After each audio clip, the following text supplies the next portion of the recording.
Bom dia a todos, aqui quem fala é Michelangelo Viana, Training Manager da EBSCO. Dou as boas-vindas a todos para mais essa edição dos seminários da EBSCO. A biblioteca está aberta. No seminário de hoje, vamos falar então sobre filosofias abertas, ciência aberta em um ecossistema aberto de pesquisa. E eu aproveito então e dou as boas-vindas para nossa colega que está aqui presente com a gente agora, que é a Viviane Veiga. E eu vou fazer, então, primeiro uma breve apresentação da Viviane, para que a gente possa, então, dar início e daí começar a nossa apresentação. Viviane Veiga, ela é doutora em Informação e Comunicação em Saúde pelo Programa de Pós-Graduação em Informação e Comunicação em Saúde, Fiocruz, mestre em Saúde Pública, com foco em Gestão da Informação e Comunicação em Saúde pela Escola Nacional de Saúde Pública, Sérgio Aroca Fiocruz, 2005, e bacharel em Biblioteconomia e Documentação pela Universidade Federal do Estado do Rio de Janeiro, em 1999. Servidora pública na Fundação Oswaldo Cruz, coordena a rede de bibliotecas da Fiocruz, coordena a rede GoFair Brasil Saúde, participa do grupo de pesquisa em ciência aberta na Fiocruz e coordena o grupo de pesquisa e trabalho acesso aberto às publicações e aos dados de pesquisa na Fiocruz. A Viviane também é editora associada da Revista Eletrônica de Comunicação, Informação e Inovação em Saúde. Além disso, docente no programa de pós-graduação em Informação e Comunicação em Saúde e ministra aulas sobre ciência aberta, dados de pesquisa, plano de gestão de dados, metadados, repositórios digitais e princípios FAIR. Então, seja bem-vinda, Viviane. Vou deixar agora também contigo a palavra para que a gente possa dar início a essa apresentação e também, aí, quando tu quiseres, a gente já pode também transferir a apresentação para que tu apresente a tua tela, ok? Obrigada, Michelangelo. Você está me ouvindo bem? Bom dia a todos. Estamos te ouvindo muito bem. Que ótimo. Muito obrigada. Primeiro, eu quero agradecer o convite, né? Me sinto honrada também poder estar colaborando nesse momento tão especial que estamos vivendo, um momento de mas que cooperamos com mais e na minha falando um pouquinho sobre isso também, né? Sobre esse momento da pandemia que estamos vivendo e como profissionais de informação, com a ciência e como as plataformas abertas e a ciência aberta pode apoiar também nesse momento. Então, acho que foi uma iniciativa importante da EBSCO de estar trazendo para a gente, nesse momento, essa série de vamos começar aqui nesse momento. Eu vou tentar, gente, de uma forma mais ampla, falar de forma rápida, porque a gente não tem tanto tempo, né? A gente tem 1 horinha, e o tema de filosofias abertas e ciência aberta é um tema muito amplo. Então, eu não tenho a pretensão aqui de esgotar o tema e de falar de todas as possibilidades e todos os elementos que compõem esse ecossistema aberto de pesquisa. Então, eu vou trazer para vocês esses elementos, algumas referências, alguns links, e conforme o interesse de cada um, você vai poder explorar e trabalhar mais uma parte ou outra. Além disso, a apresentação também vai ficar disponível. Apesar da apresentação que vai ficar disponível não vai ter algumas coisas que eu vou apresentar aqui, porque são dinâmicas, mas com a gravação eu acredito que vocês consigam ter até o conteúdo completo. Então, só para esclarecer, né, que o tema é muito amplo e a gente vai dar aqui uma introdução nessa questão tão importante que é o ecossistema aberto de pesquisa. E, como eu já fui apresentada, eu estou na coordenação da rede de bibliotecas de Fiocruz. Então, nós temos 19 bibliotecas na Fiocruz atualmente. Todas as bibliotecas atuam no campo da saúde, trazendo para os nossos pesquisadores, os nossos alunos de graduação, a informação num contexto em saúde, das suas várias sub-áreas, né? O campo da saúde é um campo muito amplo, então nós temos várias sub-áreas. O desafio é esse de estar operando na organização da disseminação dessa informação. Além disso, eu atuo como professora do curso de pós-graduação da Fiocruz e ministro aulas voltadas muito para a questão da ciência aberta também e da informação e fundamentalmente, né, como a informação, os fundamentos da informação podem apoiar no campo da saúde. Bem, quando a gente fala sobre ciência aberta, a gente precisa pensar se existe ciência fechada. E o que seria falar de ciência fechada, né? Falar de ciência aberta, quando a gente coloca aí o aberto, a gente está querendo dizer, está querendo mostrar que existe uma ciência fechada. Mas essa ciência fechada, ela nasce quando? Será que a ciência nasceu para ser fechada? Então, eu quero começar dizendo que isso é uma questão que a gente precisa refletir sobre a essência da ciência. A ciência, como ela nasceu, qual é a essência da ciência? E aí a gente sabe, né, que a ciência ela nasceu para ser comunicada. Ela não nasceu para ser uma ciência fechada. A ciência sem a comunicação, ela não tem razão de ser. Então, como vários autores colocam, como médicos, como Merton, que a ciência ela nasceu para ser comunicada, e a comunicação é o coração da ciência. Quando um pesquisador, um cidadão até, né, uma pessoa, ela começa um experimento científico, ela começa a trabalhar no conhecimento científico, ela não está pensando em não mostrar isso, não disseminar esse conhecimento. Ela está fazendo um experimento, alguma coisa, porque ela quer comunicar esse conhecimento. Ela quer trazer um benefício. E aí a gente pensa como a ciência nasce muito ligada com uma questão que é trazer respostas. Né? Eu tenho uma questão de pesquisa, eu tenho uma questão, um problema na sociedade, um problema, uma inquietação, seja de qual ordem for, e eu preciso de uma resposta para essa inquietação. Então, nós temos regras que regem a ciência, que foram colocadas por Merton, né?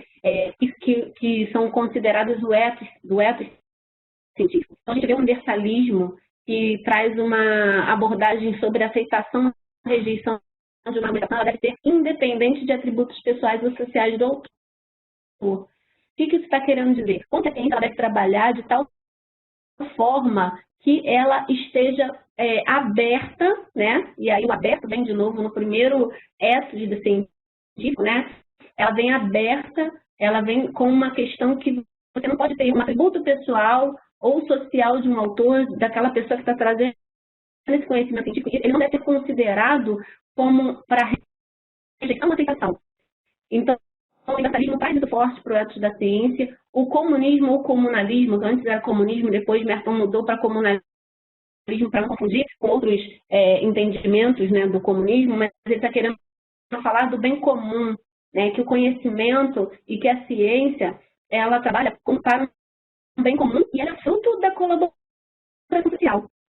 Os interesses do autor, do pesquisador, ele deve ter falta de conhecimento e estima.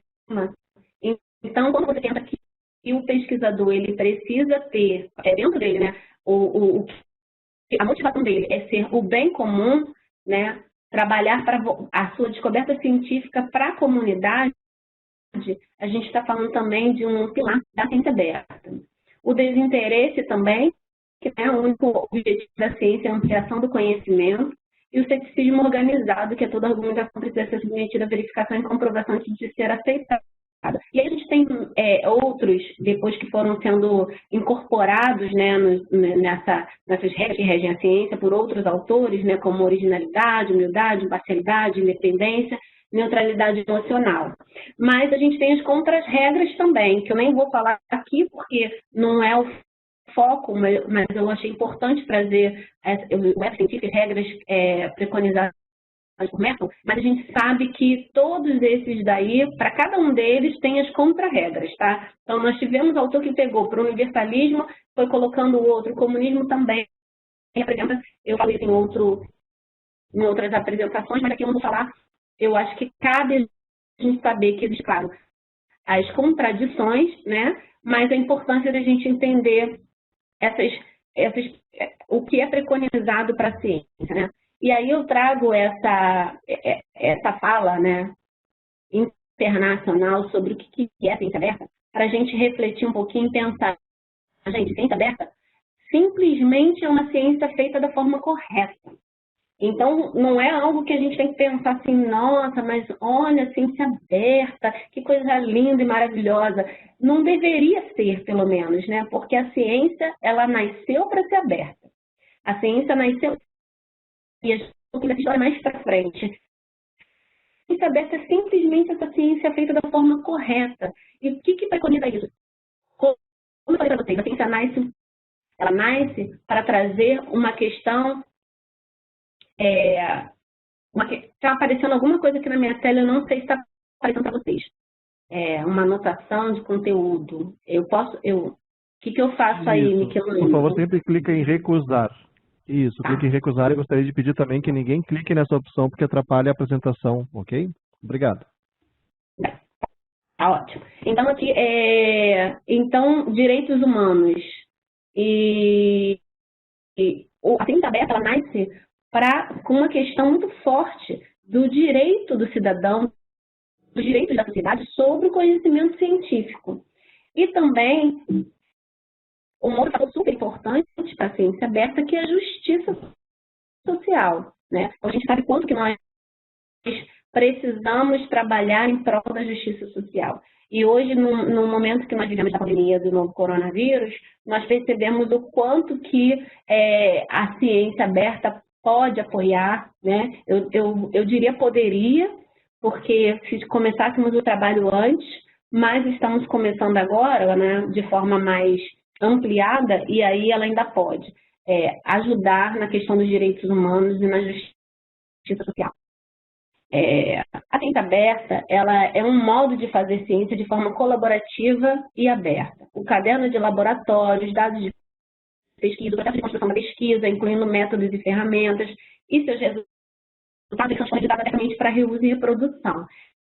Esse é a filosofia, né, da ciência aberta. Então, a gente tem vários elementos que compõem a ciência aberta. Esse infográfico, essa imagem, ela não esgota os elementos da ciência aberta, muito pelo contrário. Como eu comecei falando para vocês, a ciência aberta ela é muito ampla, mas a gente tem alguns elementos que são chave. Alguns colocam até como um guarda-chuva, né? Mas outros autores, e eu também entendo dessa forma, vejo que é mais do que um guarda-chuva a ciência aberta. A ciência aberta, ela fala de um ecossistema diferente. Então, a gente tem um acesso aberto, né, que foi um precursor no movimento, né, um movimento em prol do acesso aberto, que começou em 2002, a gente vai falar um pouquinho sobre ele. Ele é um dos pilares do movimento em prol da ciência aberta. Os dados abertos, que também é o segundo pilar da ciência aberta, mas a gente tem outros elementos que eles ficam ali um pouco mais escondidos, mas que fazem parte desse novo ecossistema da pesquisa, né? Que é a ciência cidadã, quando você tem o pesquisador, não só o pesquisador como um condutor e pesquisador, mas a gente tem a figura do cidadão, que a gente chama de pesquisador cidadão, trabalhando também naquela pesquisa. E essa forma de incorporação do cidadão na ciência e num projeto de pesquisa, ela pode ser feita de várias formas dentro desse conceito da ciência cidadã. Desde a coleta de dados, e aí a gente tem vários exemplos espalhados pela literatura e pelas instituições, né? O mais famoso é aquele dos pássaros, né? Onde é utilizado um grande número de cidadãos para estar analisando, tirando foto e mandando e apoiando a pesquisa para a identificação de vários tipos de pássaros, mas temos várias outras formas também. E o cidadão ele não precisa participar da pesquisa apenas como um coletor. Não que isso diminua, porque a coleta de dados é algo fundamental e importantíssimo para a pesquisa. Mas também existem projetos que trazem o cidadão não só no momento da coleta dos dados, mas também todo o processo da pesquisa. Então, ele participa da análise daqueles dados e ele participa também nos resultados apresentados dessa análise, dessa coleta de dados. E a gente tem outro elemento importante da ciência aberta, que é a revisão por pares aberta, né? O Open Peer Review. O Open Peer Review ele vem de forma a trazer transparência, né? A ideia dele é que traga maior transparência para o processo de comunicação científica. Então, nós temos o peer review tradicional, que é o duplo cego, onde o autor não sabe quem é o avaliador daquele trabalho e onde o avaliador também não sabe, quer dizer, o avaliador não sabe quem é o autor. Só o editor científico, né, daquele periódico, estamos falando aqui de artigo científico, mas também isso pode acontecer em conferências também, mas é muito falado na questão do periódico científico, então a gente tem ali um duplo cego, né, onde o autor não sabe quem ele está avaliando, quem vai avaliar o trabalho dele, seu artigo, para ser aceito por aquele periódico, e também o avaliador não sabe quem é o autor daquele trabalho. E aí isso remete para quê? Para aquele ethos científico que eu falei para vocês no início, das regras que regem a ciência, né? As regras colocadas lá. Quando a gente fala sobre o duplo cego, a gente está falando sobre esses pilares científicos em termos de você aceitar o resultado do trabalho, independentemente dos atributos pessoais daquele autor ou dos atributos institucionais daquele autor, porque acontece isso também. Nós vemos casos de artigos científicos que precisaram ser retratados porque houve ali alguma questão dentro do artigo, problemas dentro do artigo que precisar de uma retratação. E aí, quando foi questionado o avaliador daquele artigo, fala, olha, você não percebeu como que aquele artigo tinha aquela fragilidade ali, e o avaliador fala, olha, quando eu vi o nome do autor, eu nem li o artigo, né, porque é uma pessoa tão renomada que eu aprovei. Então, existe, infelizmente, acontece isso na comunicação científica. Então, por conta dessas fragilidades, por conta desses problemas, vem uma nova, e não só esses, né, como vários outros, questões de diferenças institucionais, pessoas que não aceitam um trabalho por questões, rejeitam um trabalho científico por questões pessoais e não realmente pelo conteúdo ali colocado.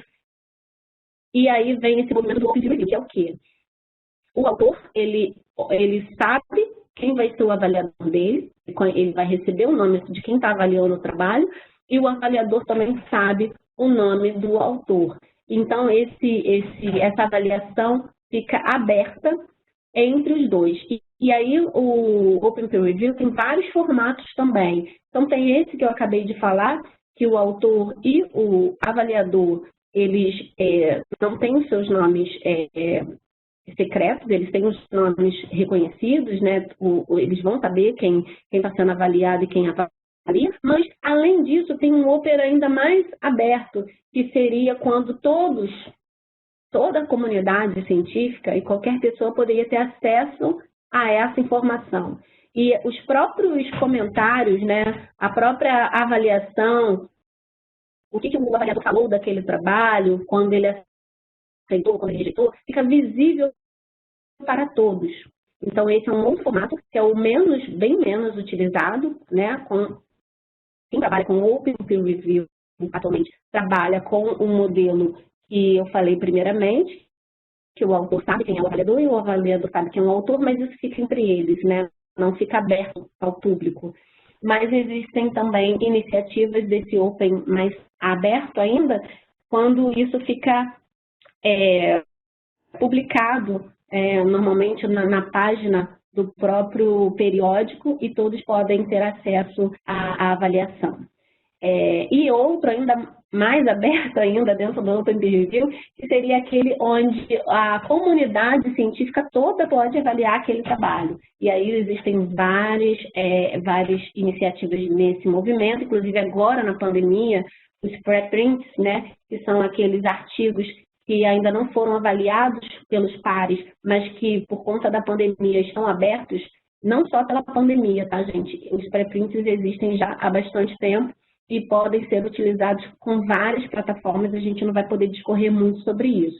Mas é importante dizer que, nesse momento da pandemia, esse trabalho tem sido ampliado. Tem um código aberto, que é com o próprio software, né, o próprio sistema utilizado, ele é aberto, então outros desenvolvedores podem utilizar aquele código, tem os blocos de notas abertos, ou os cadernos de laboratório abertos, onde o pesquisador, tudo que ele anota, tudo que ele escreve sobre a pesquisa, ele vai deixar aberto e todas as pessoas vão poder acompanhar o processo de pesquisa. Tem os recursos educacionais abertos, então todos os recursos que são utilizados para a população ou para os alunos, em termos educacionais, eles ficariam abertos, estão abertos numa plataforma. A Fiocruz tem vários recursos educacionais abertos. Redes sociais científicas, né? E aí a gente tem várias hoje mundialmente conhecidas e utilizadas. E voltando aí o processo aberto para fechar, mas não esgotando, porque a gente tem vários outros elementos que não estão aqui, mas esses eu acho que são os principais. Lembrando que o acesso aberto e os dados abertos ficam como pilares. Isso aqui é uma taxonomia da ciência aberta feita pelo Foster, tá aí o link. Essa taxonomia é muito utilizada para a gente falar sobre isso, porque ela mostra a complexidade do tema. Você vê que a ciência aberta começa ali no primeiro pontinho, e ela vai se desdobrando em vários outros aqui, né? Então, você vê como tem questões de pesquisa que a gente ainda precisa trabalhar para entender melhor. Assim, a gente vê aqui o destaque que eu dou, são esses dois aqui, o acesso aberto e os dados abertos.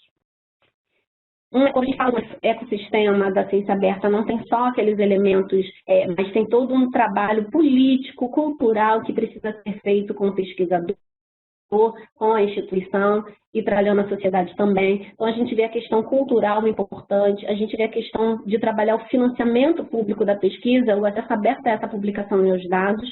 A gente vê a questão da colaboração do processo de pesquisa também. Cada vez mais a gente vê instituições e trabalhos colaborativos. O modelo de avaliação, gente, isso aí é fundamental. A gente não avança como gostaríamos de avançar em prol de uma ciência aberta se a gente não trabalha a mudança do modelo de avaliação. A avaliação da ciência precisa mudar. A implementação dos princípios FAIR, porque não adianta, eu vou falar isso mais à frente, você trabalhar com abertura de dados, abertura de informação, sem aplicar esses princípios, articulação com estratégias e políticas internacionais, colaboração, não podemos ficar dentro de uma caixa no Brasil, em qualquer país, e a apropriação social do conhecimento, que é importantíssimo, né? Não adianta a gente conduzir a pesquisa e depois essa apropriação não ser realmente realizada pela sociedade. A ciência trabalha em prol da sociedade.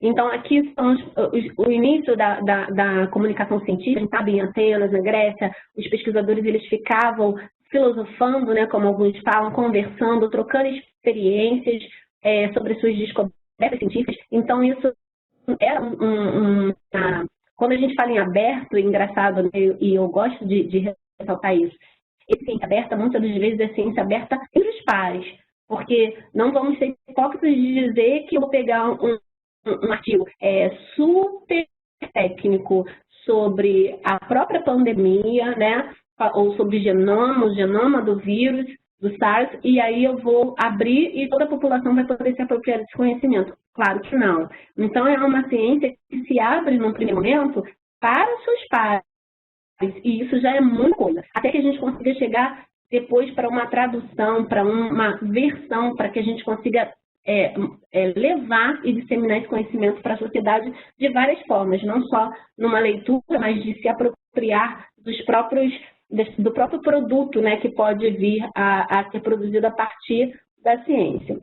Bem, então começou os primórdios da comunicação científica e aí essa comunicação entre seus pares, e aí a gente vê que eles mandavam por cartas, né, todo esse conhecimento, escreviam e mandavam pelas embarcações, através de cartas, para os seus colegas distantes. Então, a ideia que nasce o primeiro periódico científico em 1665, os 2 primeiros, né, periódicos científicos, em Londres e em Paris, justamente para falar para disseminar a ciência. E aí, essa produção é feita pela sociedade científica. As sociedades científicas que se organizaram e construíram os periódicos científicos. E aos poucos isso sendo apropriado pelas editoras comerciais. E aí a gente vê que no início essa produção ela vai mudando e vai se deslocando de uma produção vinda das sociedades científicas para uma produção com uma lógica de mercado. E aí, nos anos 80 e 90, 40% do mercado, né, da produção científica, da comunicação científica é feita, dominada por editoras comerciais. E aí os preços abusivos dos periódicos, a gente já conhece um pouquinho dessa história, a chamada crise dos periódicos. Enquanto está nos países em desenvolvimento, está tudo ok, a gente briga, a gente reclama, as bibliotecas não conseguem assinar os seus periódicos, começam a ter que escolher qual periódico que vai assinar e qual periódico que vai sair da coleção, né?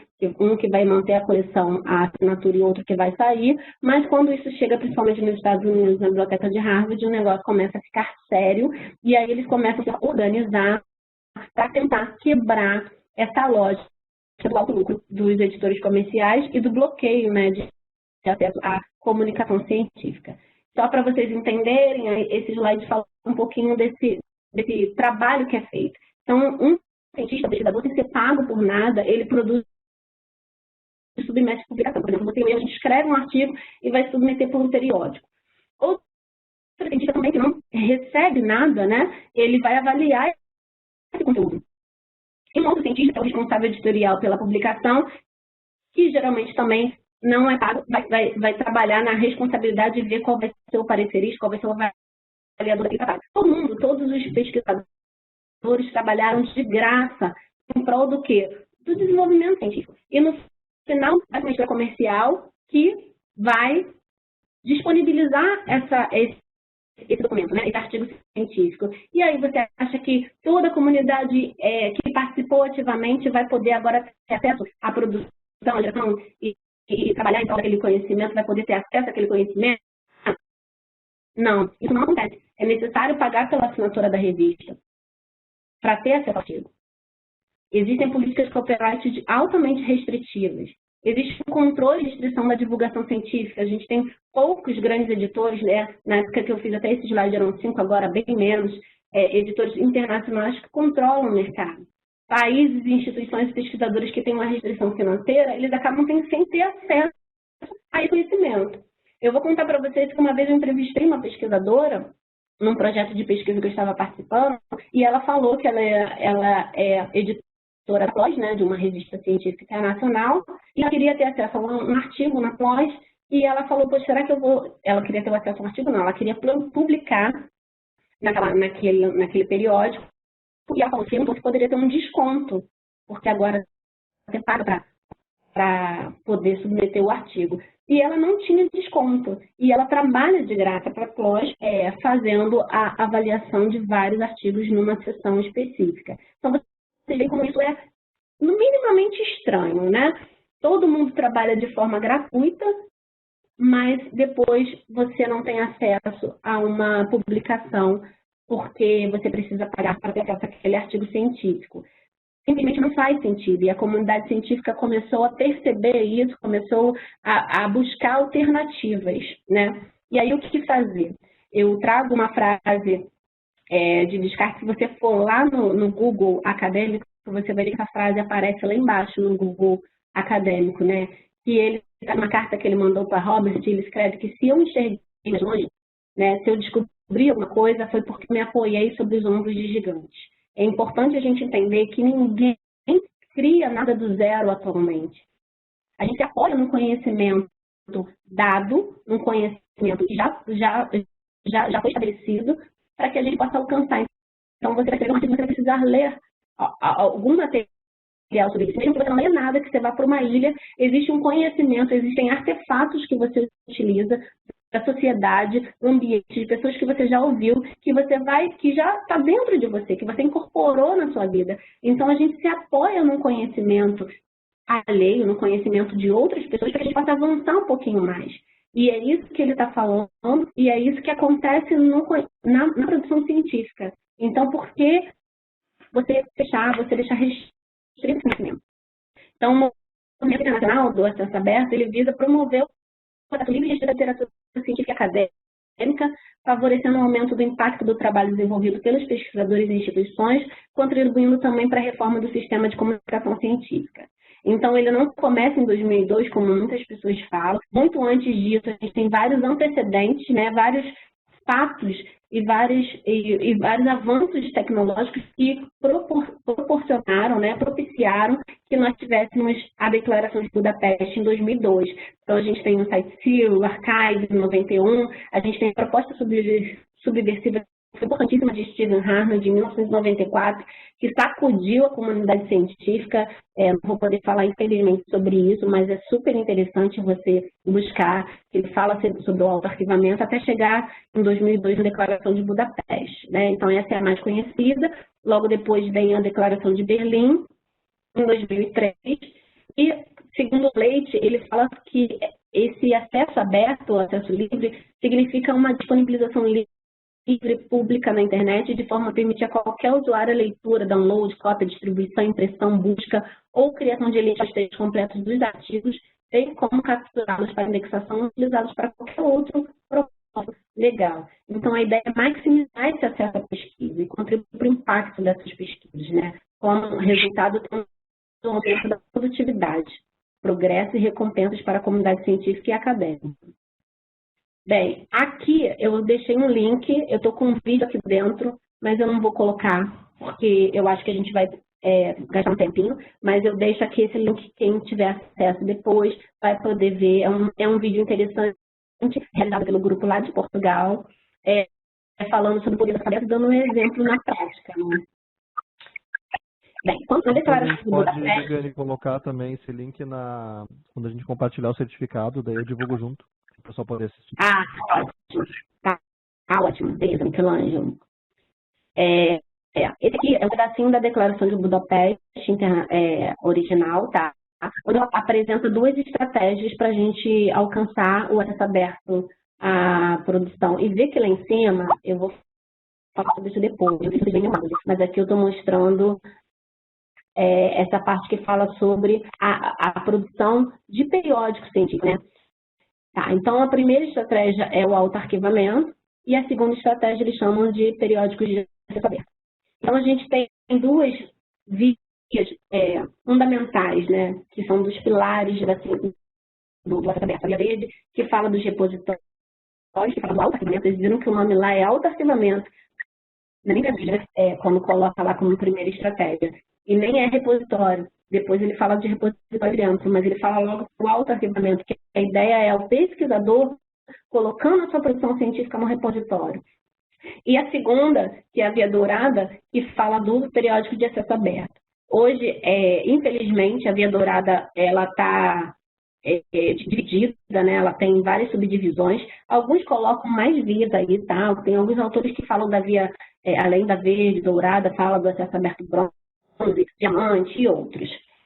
Mas eu vou falar da via dourada porque ela se subdivide, na verdade, em alguns outros caminhos, né? Então, atualmente a gente tem a via dourada pura e a via dourada híbrida, mas todas levam para periódicos de acesso aberto. E aí existe na literatura alguns autores, principalmente os que advogam de raiz, nós chamamos daqueles de raiz do acesso aberto e do movimento do acesso aberto, que não consideram, né, que falam que muitos periódicos que se auto-intitulam de acesso aberto, eles não deveriam utilizar essa nomenclatura de acesso aberto, porque o acesso aberto, quando ele nasce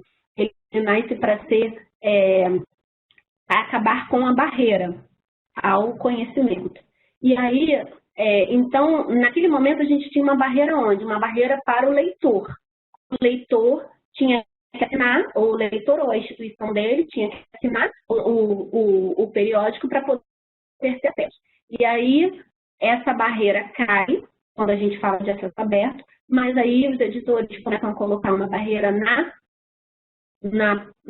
submissão do artigo. Então, o que acontece atualmente é que a gente vê muitos autores que precisam pagar para publicar o seu artigo num periódico que se auto-intitula de acesso aberto. Então, esse periódico ele é de acesso aberto para o leitor, mas ele não está sendo de acesso aberto, vamos dizer assim, totalmente puro, né? Porque, ou como advoga o movimento, ele está colocando uma barreira para o autor. E aí continua sendo uma barreira para o conhecimento científico, e aí muitos autores discordam, né, dessa autodeclaração de ser de acesso aberto. Mas vocês vão ver muito isso.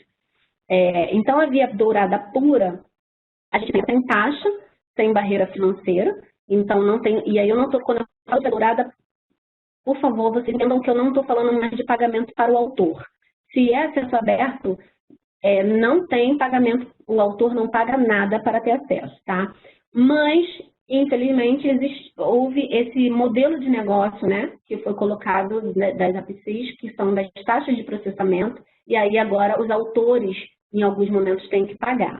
Então, a gente tem a sem taxa, que é sem barreira financeira para o leitor, para o autor, e a gente tem a com taxa, que é com barreira financeira para o autor. E aí eu boto um ponto de interrogação, porque eu, como alguns autores, discordamos até de se chamar de via dourada pura, porque ela perde um pouquinho da sua essência, né, e do seu propósito original.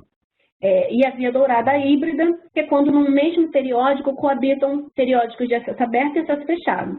E o que determina que esse artigo vai estar aberto ou não é o pagamento pelo autor, né? Então, às vezes acontece de ter no mesmo periódico artigos de acesso aberto e de acesso fechado. E aí a gente tem a outra via, que são os repositórios institucionais, né? É importante dizer que é um instrumento foi para pesquisadores, para pesquisadores. Começou com o artigo científico, eu mostrei para vocês lá, que na declaração do Budapeste 2002 ele fala de artigo científico, né? Democratização e universalização do acesso é a base, né, garantindo à sociedade acesso gratuito, público e aberto a conteúdo integral da produção intelectual mundial. E olha só, a Declaração de Budapeste, ela foi divulgada em 2002, né? Foi um congresso em 2001, mas foi divulgada, publicada e divulgada em 2002. A gente já está em 2020 e nós ainda temos um longo caminho para percorrer. Avançamos muito, mas esse objetivo, essa meta de alcançar esse conteúdo integral da produção intelectual mundial, a gente está longe, muito longe de conseguirmos alcançar. Então, os periódicos científicos ele tem essa missão de reunir, hospedar e preservar a produção científica, dando mais visibilidade, isso é fato, né?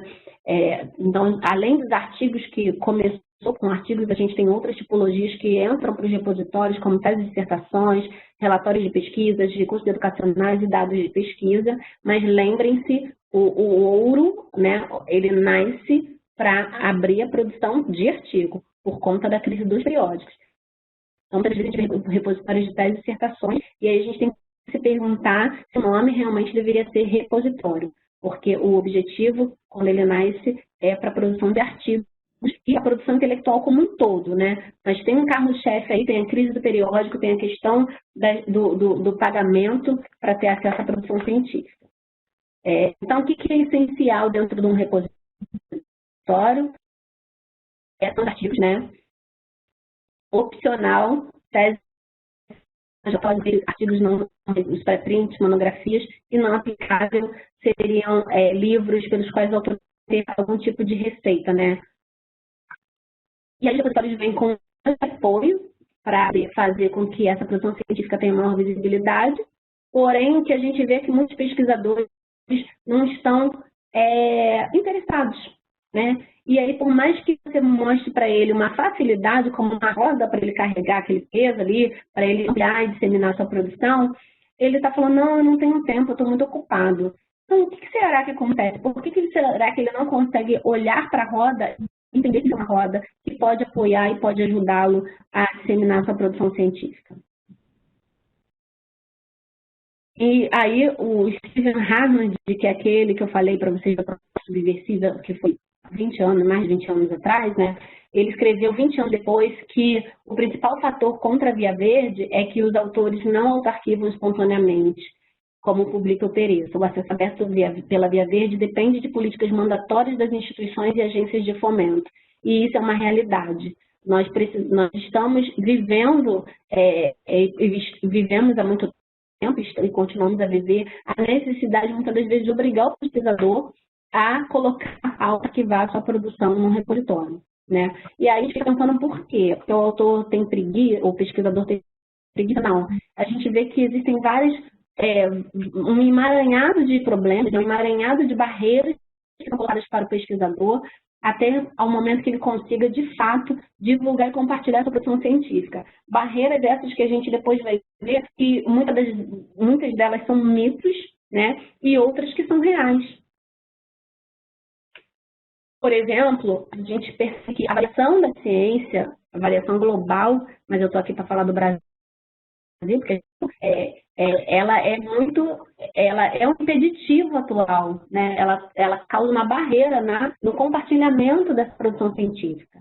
Então, a prática social imposta pela CAPES na avaliação dos cursos de pós-graduação, ela ainda não está alinhada, né, com o movimento em prol do acesso aberto e da ciência aberta. O sistema de recompensa acadêmica e de pesquisa praticado pelo CNPq ainda não está de acordo. E agora eu posso, muito feliz que eu posso falar que agora ainda, porque quando eu fiz esse estudo, que eu não vou poder falar muito sobre isso aqui, então eu vou deixar para vocês duas referências, tá? O acesso aberto pela via verde, pela via dourada, ela está indo para um lado, pela via dourada. E a prática social imposta pela CAPES e o sistema de recompensa acadêmico pelo CNPq está indo por outro lado. E aí tem esse trabalho que está publicado nesse periódico, Cadernos BAD, o pesquisador brasileiro, acesso aberto e a CAPES, uma análise durkheimiana, onde eu uso esse filósofo para mostrar, para falar sobre o conceito de prática social, e aí a gente vê como essa prática social imposta pela CAPES, ela está em contramão do movimento da via dourada. E aí eu digo, por enquanto, porque já temos, graças a Deus, vários indícios, né, e de grupos de trabalho, tanto na CAPES quanto no CNPq, tentando articular essas mudanças que estejam mais alinhadas à ciência aberta. E esse outro documento, que foi publicado também, e foi apresentado nessa conferência, e fala sobre o pesquisador brasileiro, acesso aberto e CNPq, breves noções da realidade brasileira. Então, essa discussão aí do acesso aberto e essas duas instituições brasileiras. E aí, Kuramoto vai falando que mesmo tendo obstáculos, os países têm adotado o outro, mas no Brasil não. E aí a gente foi verificar por que, né? Qual é a percepção dos gestores no Brasil de repositórios institucionais sobre o autoarquivamento e qual o índice de autoarquivamento alcançado nesses repositórios. E esse trabalho está publicado também nessa revista brasileira de Biblioteconomia e Documentação, que vai falando sobre isso. Eu e colegas como Luiz Guilherme, Cícera e Emanuel, que publicamos esse artigo. Então, temos aqui um dado, o repositório da sua instituição possibilita o autoarquivamento, e aí em amarelo é o Brasil, em vermelho é Portugal. Essa pesquisa foi feita no Brasil e em Portugal, e a gente vê que vários repositórios não habilitam, não possibilitam, nem possibilitam o repositório na RI, quantos por cento do Brasil, em menos de 5% foi auto-arquivado. Então, é um número muito grande. A gente vê que o que acontece no Brasil, os repositórios, os bibliotecários, né, normalmente o setor da tem disponibilizado, colocado os dados nos repositórios. E se o auto-arquivamento estivesse habilitado, nesses que não são habilitados, né, a pergunta é, será que eles auto-arquivariam? Qual é a sua opinião do gestor do repositório? E aí eles dizem, né, no Brasil, 86% dos gestores acreditam que a minoria faria uso, que a minoria dos seus pesquisadores fariam uso. Então, às vezes, os gestores não acreditam no autoarquivamento, e aí fica muito difícil realmente o pesquisador acreditar, né? E aí temos um liberado, né? O Brasil tem 64% dos RIs liberados, 36% em Portugal. E aí os motivos para você não liberar o autoarquivamento no Brasil tem várias justificativas, né? Barreiras institucionais também acontecem, que afastam o pesquisador do compartilhamento. Políticas mandatórias e afirmações de apoio existem em todo mundo. Então, só para você... Aqui tem outro link aqui embaixo, tá, que vocês podem acessar em um vídeo muito interessante do diretor do NIAID, com um menino com adolescente que fez uma descoberta de um teste rápido de câncer só acessando o PubMed Central. Praticamente ele estava acessando o Google, e o Google levava ele, né, até os artigos disponibilizados no PubMed Central. Então, é bem interessante para você ver o poder do que a gente está falando aqui para mudar a vida das pessoas de verdade, tá? Políticas no mundo. Aqui no Brasil a gente tem a da FAPESP, que só foi publicada em 2019, mas foi publicada, e isso é ótimo, né? Porque ainda temos várias outras agências de fomento no Brasil que precisam acompanhar. E esse portal da CAPES, que é um portal já antigo também, né? Falando dos trabalhos da pós-graduação. E aí, esse aqui é o Steven Harned, esse carinha aqui, aqui embaixo é Alma Swan, e ele fala que era de se esperar uma reação melhor dos pesquisadores, e assim diz que isso acontece em algumas disciplinas mais fortes, em outras não. E aí temos uma baixa adesão do pesquisador, e por que será? Então, esse outro trabalho aqui, que a gente publicou nos cadernos da Seção Portuguesa de Bibliotecários, Arquivistas e Documentalistas, a gente fala sobre o compartilhamento de dados de pesquisa em neurociências e a percepção do pesquisador. Então, ele vai falando aqui por que ele compartilharia e por que ele não compartilharia, tá? Eu não vou explicar muito sobre ele para a gente poder avançar. Então, na Fiocruz, a gente tem uma política que tem caráter mandatório, né? Inicialmente é para dissertações, teses e artigos científicos. Instâncias de governança, temos 3 instâncias de governança, do Comitê de Regulação da Política de Acesso Aberto ao Conhecimento, Comitê Gestor do ARCA, temos um Núcleo de Acesso Aberto ao Conhecimento. Importante dizer que os NAACs, que a gente chama, Núcleo de Acesso Aberto ao Conhecimento, ele é multidisciplinar e ele tem vários setores, né, da unidade, porque a Fiocruz é muito grande. E a biblioteca é um central ali, atuando, como também a tecnologia de informação em todo o processo, tá? A gente tem uma curadoria e uma série de também nesse processo. E aí, para falar sobre o coronavírus do acesso aberto, a gente tem esse documento que é muito interessante, publicado pela Linda, que fala sobre como que o coronavírus ele pode simplesmente acabar, matar esse de novo.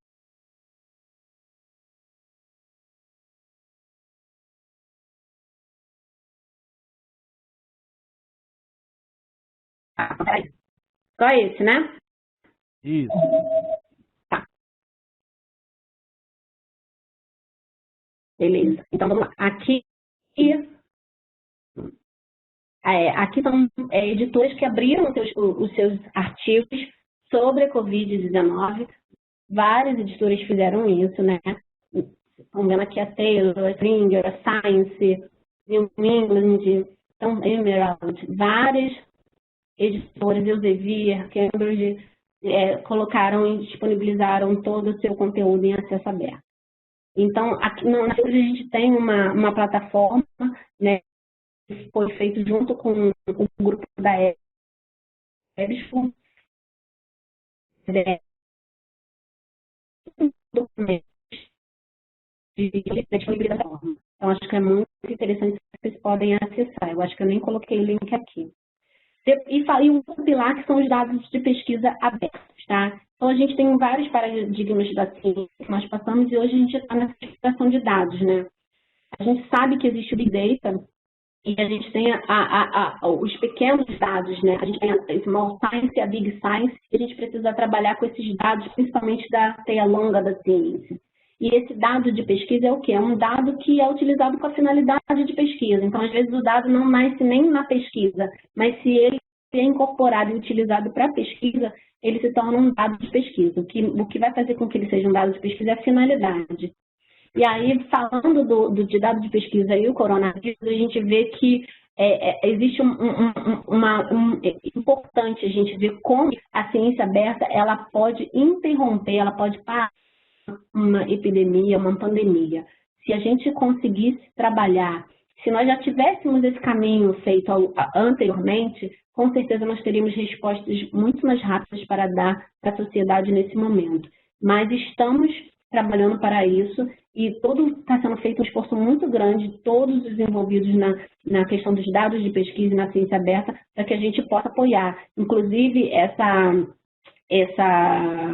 tudo isso que a gente tem conseguido até agora, né, de identificação do vírus, de tudo que tem sido desenvolvido, se dá muito por quê? Por conta de dados de pesquisa que estão abertos nesse momento, todos os dados relacionados à Covid. Então, a gente tem políticas mandatórias de várias tipologias, a gente tem as de agências de fomento internacionais, a gente tem periódicos, a gente tem os órgãos de saúde. Isso quer dizer que na agência de fomento, para você conseguir um recurso, submeter um projeto, o pesquisador agora está precisando apresentar um plano de gestão de dados, dizer o que ele vai fazer com esses dados, se ele vai disponibilizar, se não, por que ele não vai, né? Os periódicos estão solicitando dados de pesquisa e saúde pública também. Então, o pesquisador que está precisando do apoio dos profissionais de informação para disponibilizar esses dados. Então, lembra dos 2 periódicos que começaram a produção científica, né, a gente conhece hoje, tem os próprios data papers, que são artigos de dados e periódicos, e os data journals, que são periódicos de dados. São artigos que só publicam dados de pesquisa. E muitas das vezes o nosso pesquisador sabe que tem essa forma de compartilhar os seus dados, ele deixa na gaveta do pesquisador, deixa no pendrive, muitas das vezes perde os dados, né? E ele nem sabe que ele pode ter mais uma publicação importantíssima se ele disponibilizar os seus dados. O dado de pesquisa hoje é considerado por muitos autores mais importante do que o próprio artigo científico, tá? Porque a partir do dado, você gera vários artigos científicos. Então, tem vários benefícios para esse compartilhamento de dados de pesquisa, né? Melhora a reprodutibilidade, reutilização e acessibilidade aos dados, melhora a qualidade dos dados e a interoperabilidade, melhora o desenho e a eficiência da pesquisa, aumenta o uso de dados, fortalece a capacidade dos reguladores e desenvolvedores de drogas, maximiza a ampliação científica desses dados, amplia o uso da contribuição do participante. E isso é importante, porque às vezes a gente pensa que se eu for fazer uma pesquisa hoje, lá em Manaus, no meio dos índios, quanto dinheiro, quanto de recurso, e inclusive quanto que eu vou colocar minha vida em risco também, porque a gente sabe a situação que Manaus está vendo atualmente, para fazer essa coleta de dados. Imagina que um outro pesquisador vai precisar daqueles dados também, e ele vai submeter o programa de lista de fomento, e ele vai conseguir 1 milhão, 2 milhões para fazer essa pesquisa científica, e vai gastar um tempo.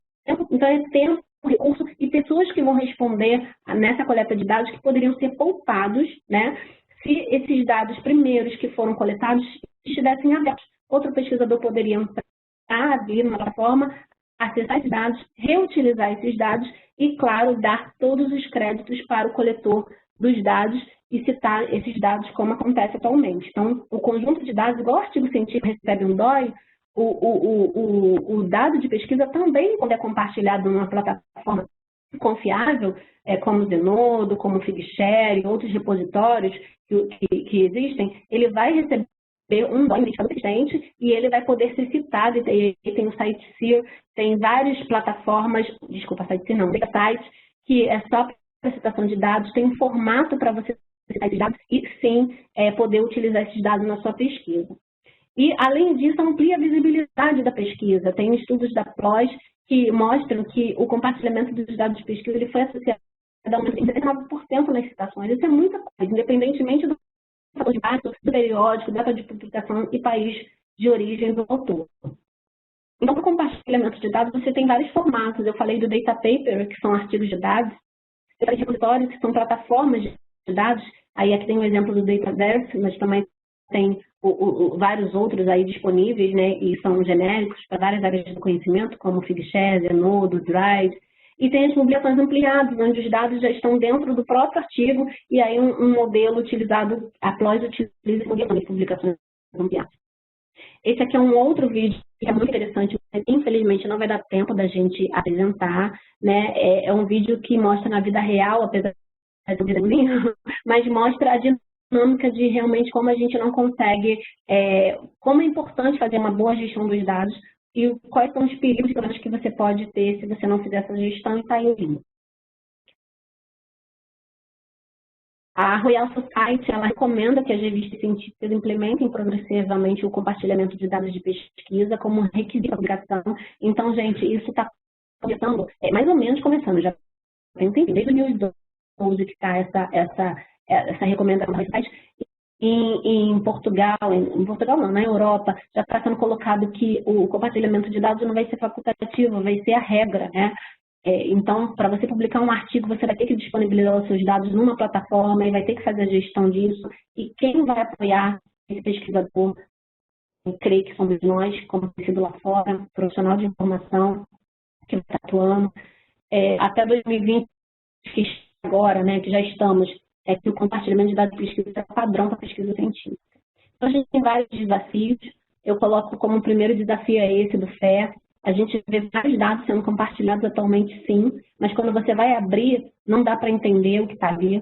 não dá para reutilizar aqueles dados, então, na minha opinião, não serve de nada. Os dados eles precisam ser compartilhados de forma responsável.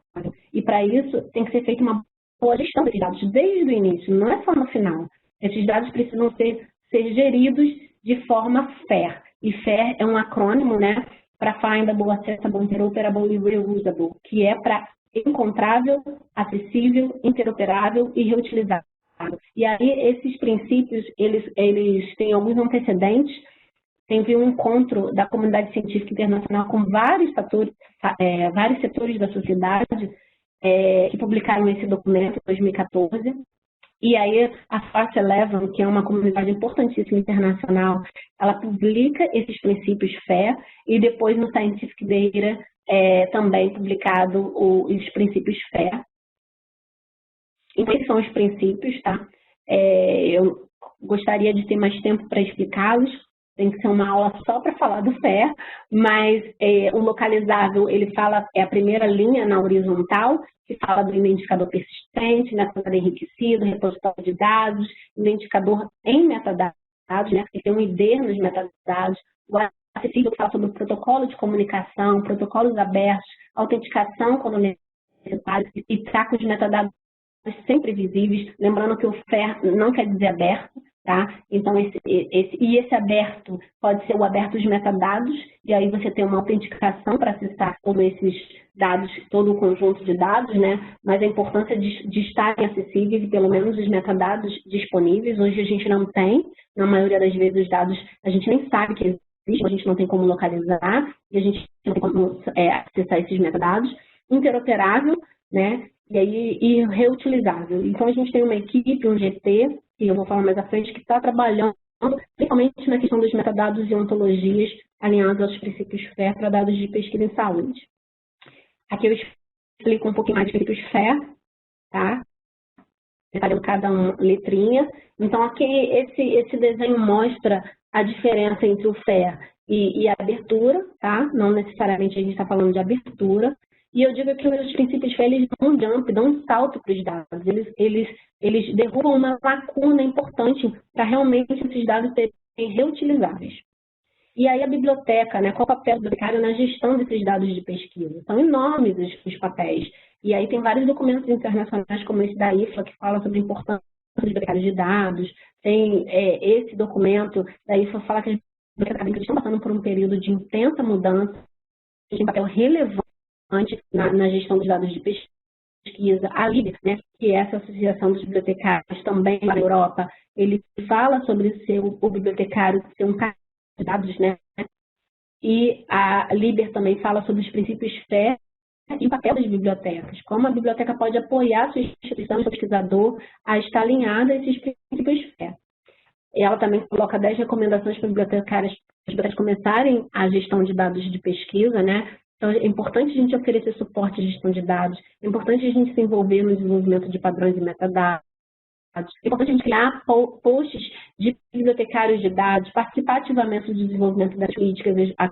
Aqui na Fiocruz a gente está, no momento, desenvolvendo, né, agora já está até finalizando a política de dados de pesquisa, então vai ser uma política de gestão, compartilhamento e abertura de dados, e a rede de bibliotecas, as bibliotecas participaram ativamente, né, os bibliotecários participaram ativamente desse processo, colaborar com pesquisas também envolvidos nisso, e aí a gente vai falar, a gente não pode ficar só no passivo, a gente precisa gerar conhecimento também nessa área, e isso é papel nosso, dos profissionais de formação, dos bibliotecários, porque eu estou falando assim porque eu acho que a audiência é mais ou menos dessa também, de profissionais de formação e de TI. Apoiar o ciclo de vida dos dados, então a gente precisa fazer isso, promover a citação dos dados, como eu falei, e a gente não ajuda o pesquisador na normalização, na citação do artigo, na citação de outras tipologias, a gente precisa também ajudar o pesquisador na citação de dados e também encontrar dados, né? Fornecer um catálogo de dados, um repositório. Nós precisamos do pesquisador, agora ele vai fazer uma busca bibliográfica, uma busca científica, ele não quer dar dado, artigo. E às vezes ele nem sabe que ele pode encontrar um conjunto de dados. Se o profissional de informação, o bibliotecário pode apoiar o pesquisador a encontrar onde tem uma coisa proteção de dados para ele também. Oferecer um meio de armazenamento seguro desses dados. E aí, se você não tem na sua instituição um repositório de dados, você pode mediar esse armazenamento nessas plataformas que eu citei para vocês. E aí a gente tem vários, quando eu falo de gestão de dados, eu estou dizendo que tudo tem que ficar totalmente aberto. A gente tem os níveis de abertura, né? Então, vai desde a retenção, que é o que a gente não quer, né, que fique no computador do pesquisador, até a abertura total. E o Registry Data é um diretório de registro de repositórios, então a gente vê que lá tem todos esses modelos, né, o fechado, o embargado, o aberto e o restrito. Que bom que a maioria está realmente, de fato, aberta. A gente tem várias instituições e órgãos que estão apoiando o compartilhamento de dados de pesquisa. A gente vê os investigadores como algo fundamental quando a gente fala do compartilhamento de dados. E a gente tem, quando você falar para o seu pesquisador sobre compartilhamento de dados em artigos de dados, fale para ele que ele pode ter um alto índice de citação, porque esses periódicos que eu estou mostrando para vocês faz parte de uma pesquisa que eu fiz. Eu esqueci de trazer aqui a fonte da pesquisa que eu fiz, vocês podem achar aí pela internet, onde a gente mostra o quanto que o site Freira ele é citado, como outros também, esses outros 2 periódicos que são citados em termos tem um alto fator de impacto, né? Isso é importante para o pesquisador. Aqui falar um pouquinho dos nossos trabalhos no ICIT na Fiocruz sobre ciência aberta. A gente tem um modelo de fatores que influenciam o comportamento de compartilhamento de dados de pesquisa. Esse modelo de fatores está saindo num livro, tá? O modelo foi gerado através da minha tese de doutorado, e agora a gente pegou esse modelo e está aplicando num projeto aqui no Fiocruz, onde Jane, Vanessa, Eric e Eduarda participando desse projeto de pesquisa. Isso aqui é só um dos resultados que a gente tem desse projeto, mas que é importante de ver quais são as principais razões. Eu estava falando ali, né, que às vezes cobra muito do pesquisador compartilhar, mas não dá para ouvir o cara para saber por que ele não está compartilhando. E a gente precisa entender qual é a percepção dele para a gente poder ajudar. E a maioria dos pesquisadores diz que não sabe como fazer, precisaria de assistência e suporte. Quem pode ajudar? Quem será? Nós, como profissionais da informação, precisamos ajudá-lo a fazer e também ajudá-los dando assistência e suporte. E o segundo é porque não sei se os meus dados podem estar abertos, pois contém informação sigilosa. Quem vai poder apoiar o pesquisador nisso? Nós também. Precisamos estudar, precisamos aprender sobre isso para poder apoiar o pesquisador. E o terceiro problema é que os meus dados compartilhados podem ser mal utilizados ou mal interpretados por outros pesquisadores. Como que a gente apoia o pesquisador também a perder esse medo? Porque esse medo também existia no artigo científico, na hora de colocar no repositório. Então, a gente precisa ter esse conhecimento para poder ajudar os pesquisadores, né? Um outro estudo que a gente tem no âmbito da rede de bibliotecas é o do GT de dados de pesquisa. Esse grupo é o grupo que publicou um trabalho no CRIX, no evento, mas esse grupo já está bem maior e juntou com outra rede, que é a Rede Governo Brasil Saúde.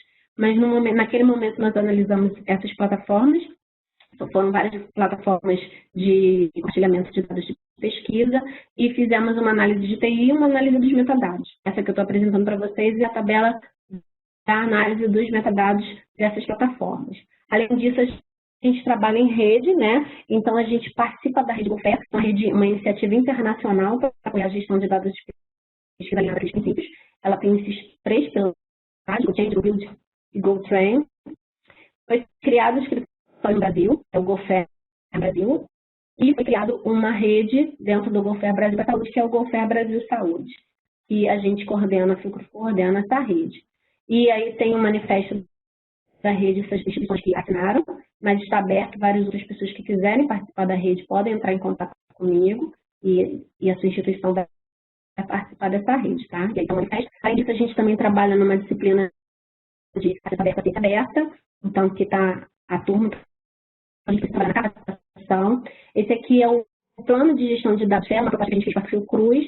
Essa proposta já foi aprovada e a gente está agora no momento de construção da ferramenta. A ferramenta também está desenvolvida, agora a gente está fazendo só uma validação com um grupo, que é o grupo de trabalho de ciência aberta da Fiocruz, e aí é mais amplo. Então, a gente já está submetendo todo esse trabalho da ferramenta para esse grupo ampliado. Então, tem todo um caminho para você construir um plano de gestão de dados. Aí também seria uma outra aula só para falar sobre plano de gestão de dados. A gente tem alguns trabalhos já publicados sobre isso também, mas eu não trouxe aqui essa não.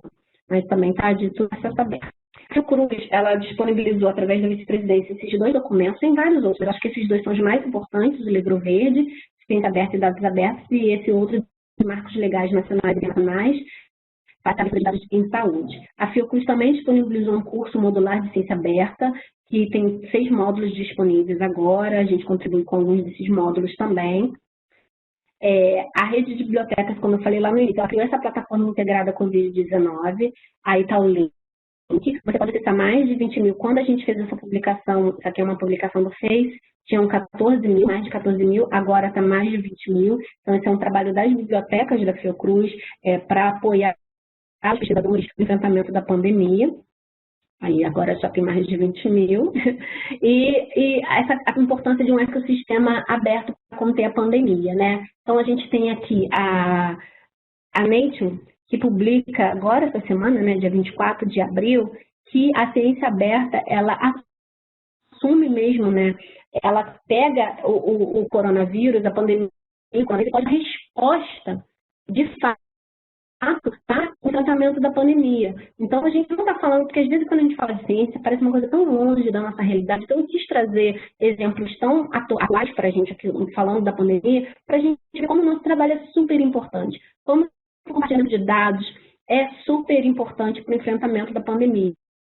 Da figura aí também dos médicos, dos pesquisadores quebrando esse livro, né?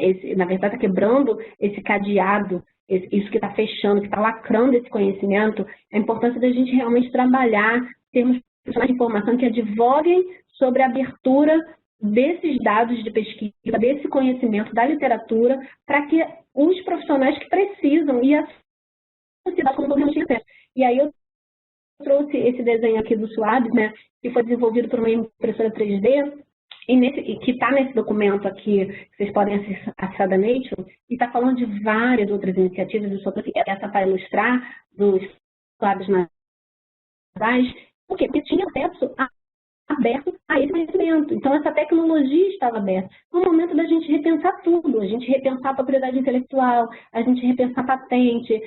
A 3M tem mais de 400 patentes que falam sobre N95 e falam sobre respirador. Então, existe também uma dificuldade muito grande de nós desenvolvermos várias coisas para dar resposta ao impacto de uma pandemia por conta de propriedade intelectual. Então, nós temos que repensar o que realmente precisa ser protegido, o que realmente precisa ser privado e o que precisa e o que deveria, né, e que talvez seja até desumano, estar fechado. É uma reflexão. E o que nós, profissionais de informação, podemos cooperar para uma mudança de mentalidade, para trazer uma realidade diferente para o nosso país e para a nossa sociedade como um todo. Esses aqui são 3 iniciativas que eu quero deixar aqui para vocês também, de plataformas que são desenvolvidas em prol, né, do enfrentamento da pandemia. Essa daqui fala sobre esses dashboards, então ele traz vários gráficos, né, e ele só pode fazer isso, e por quê? Porque os dados estão disponíveis abertamente. Se os dados não estivessem disponíveis abertamente, não existiria esses dashboards, não existiria forma de você saber, de você ter acesso a essa informação, tá? Essa outra plataforma também que está trabalhando no apoio do enfrentamento da pandemia. Por quê? Porque os dados estão disponíveis de forma aberta. Clarivate também disponibiliza de forma aberta várias análises, né, sobre a Covid-19, vários cenários e várias análises. Por quê? Porque também esses dados estão disponíveis. Vocês ouvem muito dizer de uma instituição internacional que eles estão tentando para comparar os dados do Brasil com os dados do mundo. A Fiocruz também está utilizando essa plataforma. Por que todo mundo está utilizando? Porque essa plataforma tem acesso a esses dados, produz esses dados, coleta esses dados e disponibiliza de forma aberta. Se tivesse fechado, não teria como a gente ter esses dados. Então, vocês veem que o acesso aberto, a ciência aberta, salva vidas. Isso que eu gostaria de que ficasse mais claro nesse momento que a gente está vivendo. Aqui são os dashboards que eu falei, e aqui embaixo está o link para esse documento que eu acho interessante também para que vocês possam estar acessando, tá? Aqui o que a gente tem feito? Eu falei do GoFest, O GoFair é uma iniciativa internacional que criou essa rede da Vodan. Essa rede Vodan é uma rede para resposta ao surto de vírus. Então, tem vários países participantes. E nós, no Brasil e no GoFair Brasil Saúde, participamos da Vodan Internacional. Então, eu participo, sou membro da rede e estamos implementando a rede no Brasil. Então, tem a Vodan na China, tem a Vodan na África, tem a Vodan nos Estados Unidos e tem a Vodan no Brasil. E essa rede é justamente para cooperar com a gestão de dados de pacientes contaminados ou com suspeita de Covid. E se a gente não fizer uma boa gestão, a gente realmente não vai conseguir fazer um enfrentamento que minimize, né, que salve mais vidas do que os prognósticos aí colocados. E eu quero terminar com essa, como eu comecei, com essa frase, que a ciência aberta é simplesmente, gente, a ciência feita da forma correta. Muito obrigada, acho que eu passei 5 minutinhos aí do tempo, Michelangelo. Desculpa. Que é isso, Viviane, a gente está bastante agradecido, já estou com uma série de comentários hiper positivos aqui a respeito da tua fala. E até vou aproveitar agora e fazer um comentário que o Hugo Silva, da Câmara Municipal de São Paulo, deixou aqui com a gente. O seguinte, sugere a ela de fazer uma bibliografia básica sobre o assunto. Só as publicações que ela já compartilhou são um rico documento.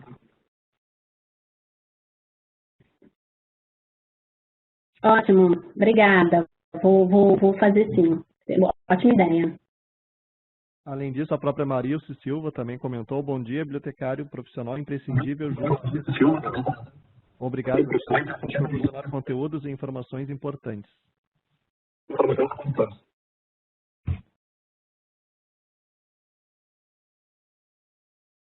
Eu tenho aqui também umas indicações, os comentários do Aparecido Alves, ele é bibliotecário da Anhanguera, de São Paulo. Ele comenta a respeito do início da tua fala, Viviane, que o livro Repositórios Digitais, Teoria e Prática do Editor, da UFPR, aborda várias questões sobre o contexto da produção científica de acesso aberto no Brasil.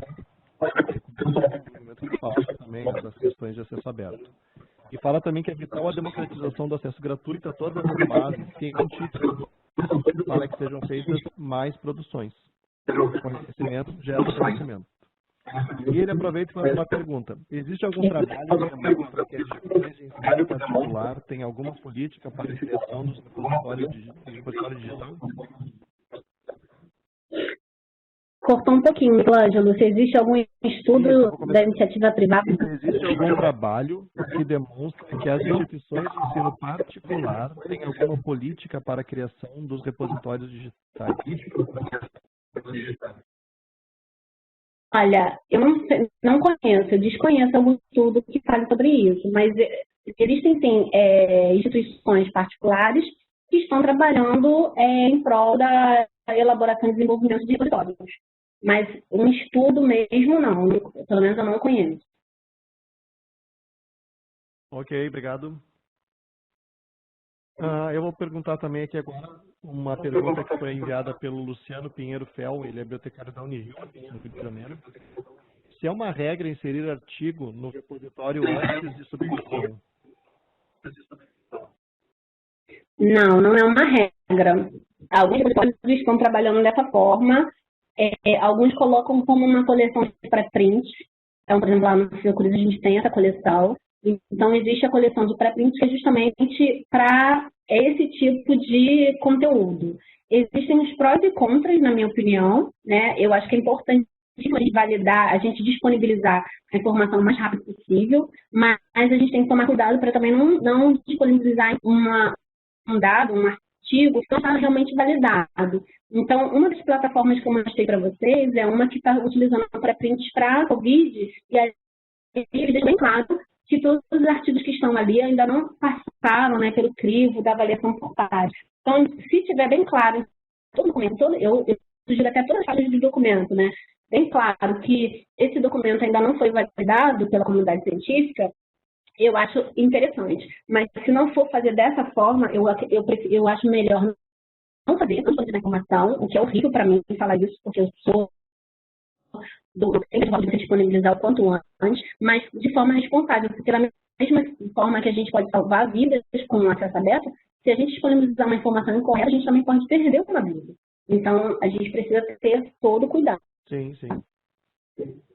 A ideia de compartilhamento, ainda a gente fala da questão dos pré-prints nesse sentido. Eu acredito que também tem um pouco a ver sobre essa questão, porque hoje o pré-print, muitos têm a liberdade, o autor se sente mais livre. Claro que existe uma revisão ainda inicial pelos avaliadores que vão aceitar esse pré-print final, mas ainda quando a gente comenta sobre os pré-prints e sobre essa prática, é o cuidado da gente saber que está divulgando um conteúdo que depois um pesquisador que vai fazer a utilização toma aquele documento, aquela informação como um dado científico.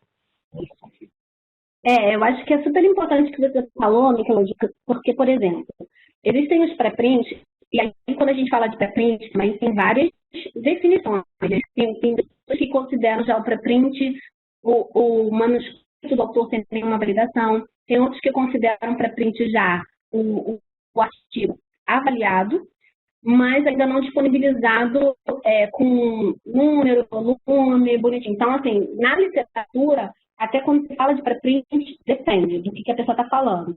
Então, existe esse pré-print que o Michelangelo falou, que é o que a gente acha que é o mais adequado, que ele tem uma avaliação rápida, normalmente é o editor da revista que faz, e aí ele já disponibiliza. Mas isso não invalida a sua avaliação por pares depois, de forma mais criteriosa. E os avaliadores normalmente fazem comentários que até melhoram aquele artigo, né? Então, não que o artigo teria que estar ruim, que teria que sair, mas essa avaliação por pares é na ideia de melhorar. Existem muitos artigos que precisam ser rejeitados, sim.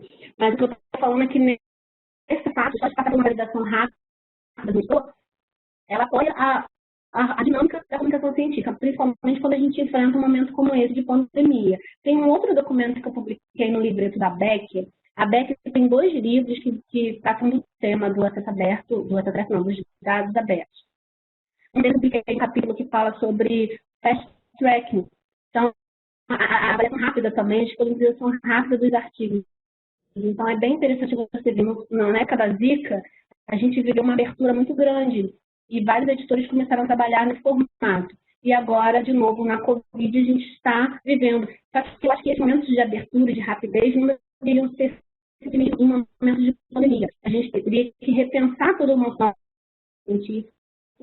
A gente sabe que tem artigos que ficam 1 ano, às vezes, em avaliação, 1 ano e meio. Então, de que forma a gente pode acelerar esse processo para enviar informação da forma mais rápida possível, mas com cuidado, né? Então, eu sou muito a favor dos pré-prints, mas a gente tem que ter esse cuidado de deixar sinalizado que realmente é um pré-print. Existem hoje, inclusive, diferentes bancos de dados que já têm uma série de pré-prints, mesmo na nossa área. Eu descobri um esses dias especializado, além do ELIS, o SOAR, que ele é da área de ciências sociais, ele acaba abrangendo também, é da Alemanha, é muito interessante, bem rico também no sentido de indexação. E aproveitar também agora o gancho da questão de conteúdos e informação de acesso aberto, fazer uma pergunta enviada pelo Antônio Ribeiro, gerente de vendas aqui da EBSCO no Brasil. Hoje os grandes editores estão disponibilizando o acesso aberto a conteúdos, mesmo que conteúdos direcionados especificamente à Covid-19.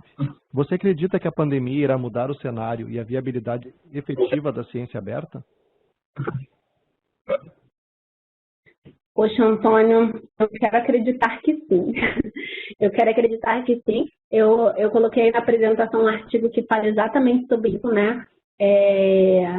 Eu acho que nós precisamos lutar para que isso realmente se torne uma realidade a longo prazo, uma realidade sustentada, não uma realidade de crise. Inclusive, tem vários documentos que falam que se nós estivéssemos trabalhando dessa forma antes, né, da pandemia, com certeza nós não teríamos tantas mortes como a gente tem hoje.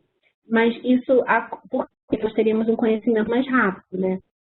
A gente viu, tem entrevistas e documentos da Jaqueline, que foi uma das pesquisadoras que trabalhou, que coordenou o processo, né, de identificar o genoma do vírus aqui no Brasil, que ela fala exatamente sobre isso, inclusive sobre os repositórios de dados de pesquisa como o GenBank.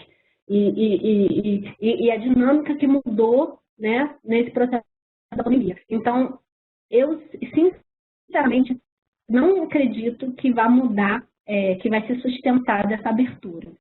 Mas eu gostaria muito que fosse. E eu vou lutar, né, com as minhas forças, da forma que eu posso, falando e correndo atrás disso, e divulgando, e muitas das vezes até brigando com algumas editoras e brigando com algumas áreas, né, algumas instituições, para que isso aconteça de fato, para ser estabelecido. Não é algo que seja fácil, né, mas é algo necessário. E eu acho que a gente que aceitou, que escolheu, né, trabalhar com informação, a gente não pode se furtar das nossas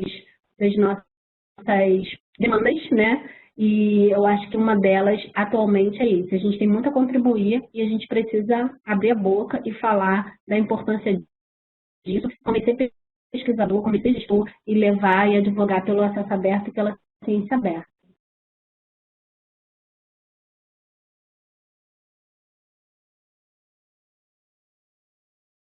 Aproveito para que também todos conheçam até o próprio caráter hoje de atuação da própria EBSCO nesse sentido. Eu vou colocar no chat de todos aqui o link que aparece aqui na tela, que é uma página que mostra, até eu já traduzi ela aqui para o português, ela está originalmente em inglês, que fala do próprio papel da EBSCO nesse sentido. Então, a pergunta do Antônio, eu reforço, assim, como a própria EBSCO tem atuado, e já há bastante tempo, até para que todos conheçam essa filosofia. A EBSCO, ela apoia muitas iniciativas, hoje, por exemplo, como patrocínio do DOJ e de outras plataformas, e, além disso, a gente tem essa série de ações que a gente executa no sentido de indexar conteúdos de acesso aberto. A gente disponibiliza também listas de periódicos e bases de dados. São 3 bases de dados que a gente tem também que são abertas aos conteúdos. E a ideia é mostrar que a gente não só apoia, aqui uma fala do próprio diretor administrativo do DOJ, o financiamento de plataformas de acesso aberto. Então, a gente entra também no sentido de apoiar as iniciativas globais, assim como também garante que depois o próprio uso dessas plataformas, sendo indexados nos nossos conteúdos, permitem uma maior utilização. Então, tudo é um ciclo, como a gente estava comentando, a própria Viviane abordou bastante isso, que a gente trabalha no sentido de fomentar o acesso aberto e garantir que ele seja utilizado. Então, não só, a gente sempre fala como a biblioteca a gente tem que promover que ela exista, mas garantir que ela seja utilizada. Então, da mesma maneira, as iniciativas de acesso aberto da EBSCO são nesse sentido. Inclusive, uma que tem aqui, que eu vou divulgar também, que é uma outra plataforma que ela não é tão conhecida, mas que a gente mundialmente também apoia tecnologicamente, no sentido de que a plataforma está hospedada em ambientes da EBSCO, que é a Open Science Directory, que ela tem uma previsão de chegar a 20 mil títulos hoje de acesso aberto indexados das diferentes plataformas. Então, hoje ela conta com 13 mil revistas científicas e ela vai permitir, então, que a gente possa buscar ou navegar, inclusive, por assuntos, por exemplo, para que se conheçam essas revistas que hoje estão disponíveis, então, mundialmente em acesso aberto, de diferentes áreas. Então, mesmo na área de saúde e medicina hoje, então, a gente promove essa, digamos, lista unificada dos diferentes assuntos. Então, é um diretório, como a gente veria o DOJ, só que aqui a gente abrange não só o DOJ, como também outros editores que vão ao longo do caminho abrindo o conteúdo para acesso aberto. Então, vocês percebam, como a gente estava comentando, a importância dos editores se associarem a essas iniciativas e também garantirem que cada vez mais, por um lado, aqui, por enquanto, a produção de conteúdo seja disponibilizada.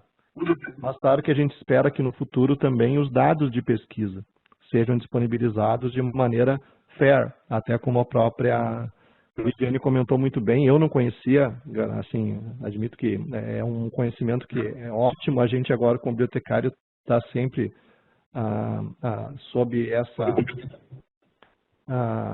realidade, está a par dessa realidade, porque onde eu trabalhei, por exemplo, um comentário rápido para finalizar esse comentário, eu trabalhava e eles tinham já também estudos para divulgar dados de pesquisa. Só que chegou um momento que o próprio pessoal de TI, digamos, entendeu que seria só um lugar para guardar arquivos. sabe? Não seria... Era quase como se fosse um drive para os pesquisadores guardarem os dados que eles geram de levantamentos de questionários, gravações de vídeo, mas que não seria necessariamente o outro lado. E a gente não pode confundir isso, achar que dado de pesquisa, ou o papel que o bibliotecário tem é organizar um drive. Isso as próprias ferramentas institucionais, até do Google, hoje já fazem, mas a que a gente tem é que criar uma estrutura que descreva metadados, descreva os conjuntos de dados, tem que descrever eventualmente até ambiente computacional que foi utilizado para simulação daqueles dados, quando é uma pesquisa com simulação computacional, para que alguém possa replicar usando os mesmos hardwares, inclusive. E depois permissões, direitos autorais, ou seja, tem toda uma descrição bibliográfica especial para que esse dado de pesquisa, quando a gente fala em ciência aberta, seja efetivamente aberto. Porque senão ele vai ficar fechado, vai continuar fechado. E acho que a gente tem que usando esse trabalho que o Brasil tem, a própria IBICT, no Dataverse e outras iniciativas fomentam, que a gente se insira cada vez mais nessas iniciativas. Exato. Exatamente, Michelangelo. Essa ideia de jogar os dados, armazenar os dados, fazer um depósito de dados no local, é completamente contrário a todo o movimento de ciência aberta. A ideia é que esses dados sejam disponibilizados de forma que eles possam ser reutilizados. E a gente tem uma discussão grande na comunidade que é a reprodutibilidade da pesquisa. Se a gente não coloca todos os elementos necessários quando a gente descreve os dados e compartilha os dados, esses dados não vão poder ser reutilizados. Inclusive, o próprio autor, aquele link que eu botei do vídeo, que tem um desenhozinho, mostra muito bem isso, ilustra a vida real, que o pesquisador depois não se lembra, ele escreve um nome numa planilha, depois nem ele mais lembra o que era aquilo ali, passa 1 ano, 2 anos, ele esquece. A gente coloca, né, versão final, versão finalíssima, versão finalíssima. A gente mesmo vai mudando os nomes assim, porque depois a gente não sabe qual a versão que a gente está. Aquilo. Então, imagina um pesquisador trabalhando no ambiente de pesquisa com vários, com uma equipe, né, com outros pesquisadores, e depois o próprio pesquisador não consegue reutilizar a sua própria tabela de forma eficiente, porque não consegue entender o que está ali. Imagina um outro pesquisador pegar aquele conjunto de dados para reutilizar. Então, falar em compartilhamento de dados, sem falar em princípios FAIR, simplesmente é uma enganação. Você não está fazendo gestão de fato de dados. Você está fazendo exatamente o que você falou. É um depósito para ficar ali guardado e isso não tem a ver com a ciência aberta. Sim, até a gente fala, faz muito tempo, até eu me lembro de uma pesquisa que foi feita. Claro que se a gente fosse replicar, seria provavelmente os mesmos resultados, quando se pergunta dentro da instituição para os pesquisadores, onde tu guarda os dados que tu gera das tuas pesquisas, ou seja, os insumos que tu gerou para produzir um resultado. Muitos vão guardar nos seus próprios computadores ou em pendrives. E aí que a gente fala, mas eu quero resolver isso e simplesmente ter um drive para guardar esses dados. Mas nada vai ser, eu acho, efetivo no sentido de ciência aberta. Então é um caminho, como eu digo, uma situação é a tecnologia que está guardando arquivos, outra é o princípio por trás da ação de divulgar efetivamente internamente. Claro, muitos têm adotado essa ideia da ciência aberta em local, mas da ciência aberta mundial. Falam do genoma humano, que o princípio de avaliação e mapeamento dos genomas foi colaborativo e fez com que isso acontecesse de maneira muito rápida. Assim como hoje está acontecendo com o mapeamento dos genes dos vírus e criação de vacinas. Eu tenho uma pergunta aqui, na realidade é uma observação do Marcos Vinícius Guimarães, ele é estudante da Federal do Rio de Janeiro. Já fiz quase todos os cursos modulares da Fiocruz sobre acesso aberto. Falta apenas o curso sobre panorama histórico sobre ciência aberta. Pergunto quando haverá novas inscrições para esse curso específico.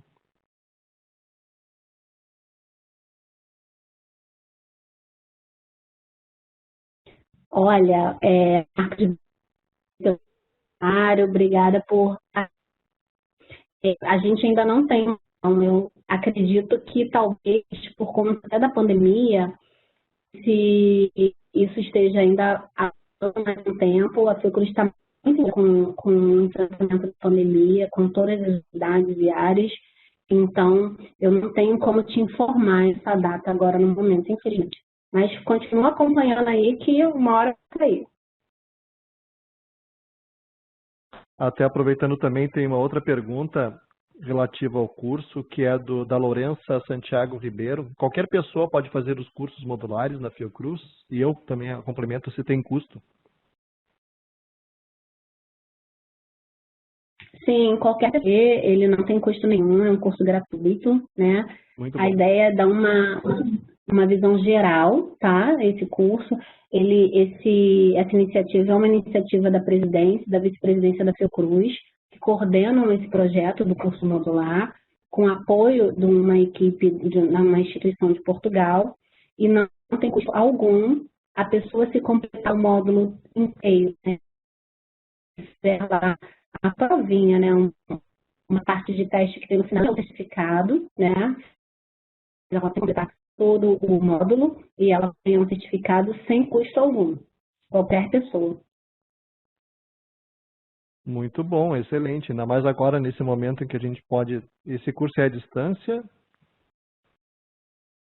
Sim, à distância, toda a distância. Perfeito. Então, é uma grande oportunidade. A gente tem ouvido muito na nossa área, entre os bibliotecários, sempre a discussão de que, às vezes, faltam oportunidades de cursos especializados. Então, a gente vê que tem esse curso, ele é excelente, e ver como é a ideia da gente se capacitar sempre, cada vez mais nesse assunto, que eu acho que vai ser o futuro. Vou aproveitar aqui a fala da Maria Nazaré Moraes de Oliveira, para todos aqui. Bom dia a todos, excelente apresentação, validando a idealização do papel do bibliotecário, que tenho certeza todos gostariam de ter em suas instituições. Imagino que esteja referindo a Viviane, esse excelente papel que ela executa hoje, a sua equipe. Mas é uma realidade distante da maioria, talvez, mas é um caminho super promissor e encorajador. Hoje é essa abertura para a necessidade, mas amanhã, com certeza, a gente não sabe ainda. As diferentes realidades mostram que existe dificuldade, então não se deve esmorecer e dar parabéns à EBSCO por essas iniciativas. Obrigada, querida, pelo comentário. Não é fácil mesmo, temos realidades diversas, mas eu acredito muito no poder que nós temos de buscar pela informação, buscar o conhecimento. O Michelangelo falou, a gente está no momento agora que alguns, né? Eu não estou, não, tem muito trabalho, porque a gente está muito envolvido, mas assim, alguns bibliotecários, por conta da biblioteca estar fechada, não está tendo tanto, né? A sua ação precisava estar presencialmente e agora ele não está com essa possibilidade, então ele está com um tempo disponível para poder fazer outra coisa. Outros não, como tem familiar em casa, é mais difícil. Mas busca sempre esse conhecimento, busca ler, a gente precisa se atualizar, né?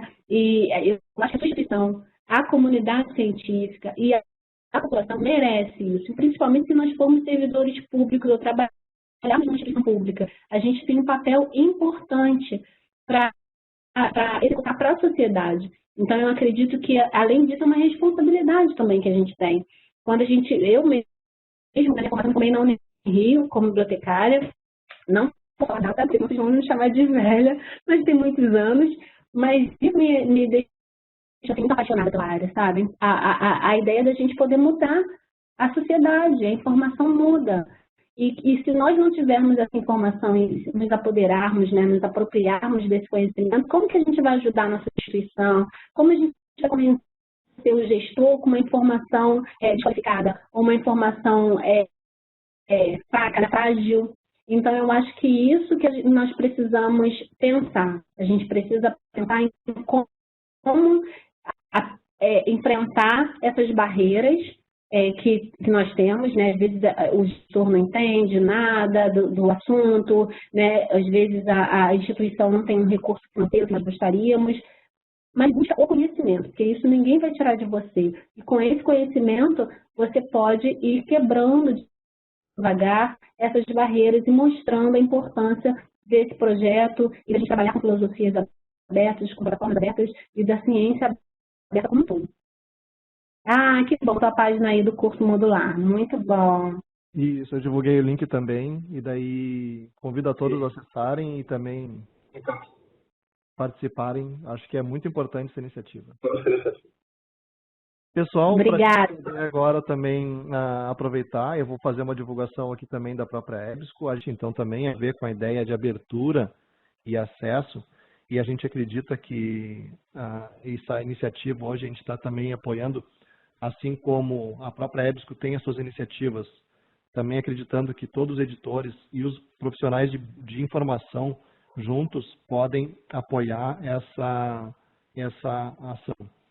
Então, já vai aparecer aqui na tela, agora sim. Nós temos 3 grandes recursos que são gratuitos sobre a Covid-19, então hoje eles estão abertos a qualquer pessoa da comunidade. Convido a todos que também conheçam e divulguem. Então, o primeiro link, o EBSCO-Covid-19, que aparece aqui, ele já é um documento que está aqui disponibilizado para que vocês possam, então, a partir desse site, acessar todos os demais. O tópico da Covid na Dynamed está, então, aberto hoje ao mundo inteiro, dentro da plataforma. Ela é paga, mas o tópico ficou aberto. E nós compusemos, junto com os nossos editores, um portal de informações global de todos os editores sobre a Covid-19. Então, isso também é um portal que está reunindo hoje, inclusive, dados sobre epidemiologia país por país.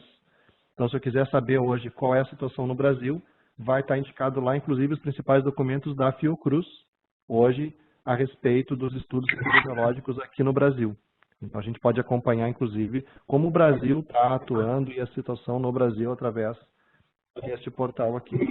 E gostaria também de encerrar agora, agradecer imensamente a Viviane, em nome da própria EBSCO, em nome do Antônio, que tu conheces bastante, que foi quem fez o contato contigo. Obrigada. Assim como também de toda a equipe da EBSCO, e também aproveitar de todos que estão presentes aqui. A gente chegou a ter mais de 180 pessoas presentes ao mesmo tempo aqui hoje na apresentação, para que, junto conosco, agradeça essa tua excelente fala. Obrigada, Michelangelo. Eu que agradeço o convite. O Antônio, que é um querido, tem ajudado muito a gente a avançar aí na disseminação da informação. O Antônio tem apoiado muito o trabalho que a gente tem feito na Fiocruz. E é um imenso prazer estar aqui compartilhando e falando um pouquinho mais, ajudando aí, né, os nossos colegas e aprendendo um pouquinho com vocês também. Obrigada. Nós é que agradecemos. E fecho também convidando a todos para participarem dos próximos seminários. Vou colocar novamente aqui o link no chat de vocês, é o mesmo link que aparece na tela.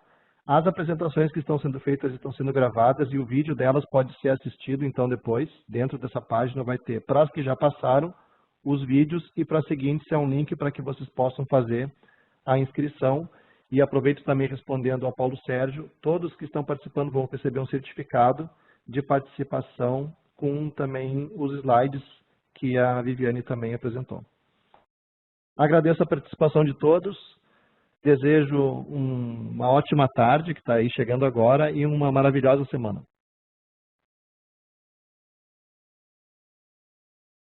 Um grande abraço.